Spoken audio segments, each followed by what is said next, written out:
Nativism. The United States has long been known as the land of immigrants. The great majority of Americans are only 1 or 2 generations removed from the immigrant experience. Millions of Americans explore their ethnic roots by studying their family genealogy. Millions every year also visit immigrant heritage sites like Ellis Island and the Statue of Liberty. And yet, despite this great pride in the nation's immigrant past, the history of American immigration is marked by many periods of anti-immigrant hostility known as Nativism. Much of this Nativism was driven by fear among native-born Americans that immigrants posed a threat to their way of life and well-being. This Nativism was also based on specific economic, cultural, and social concerns. For example, nativists charged that immigrants harm their economic well-being by stealing their jobs and driving down their wages.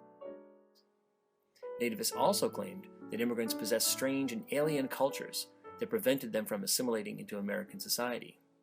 They especially feared and disliked the Catholicism and Judaism of many immigrants, arguing these religious traditions threatened and weakened America's traditional Protestant heritage. Nativists also claimed that Americans posed a serious social threat to the United States by increasing crime, poverty, and disease in American cities.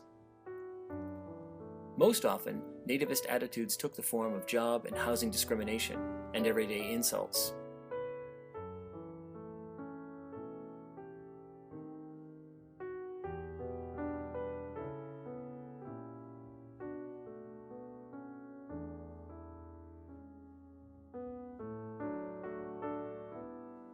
But several times they coalesced into formal anti-immigrant movements.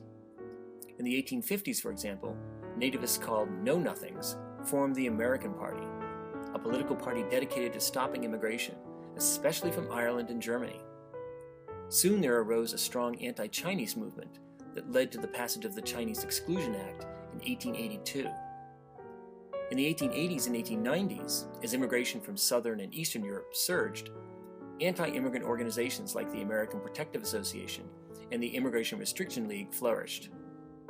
By the early 1920s, nativist sentiment had grown so intense that Congress passed laws sharply restricting the number of immigrants admitted to the United States.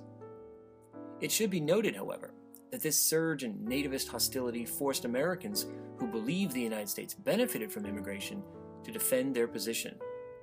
As a result, in the late 19th and early 20th centuries, they began to articulate and promote the values of tolerance, diversity, and multiculturalism that eventually prompted Congress to reopen immigration in 1965.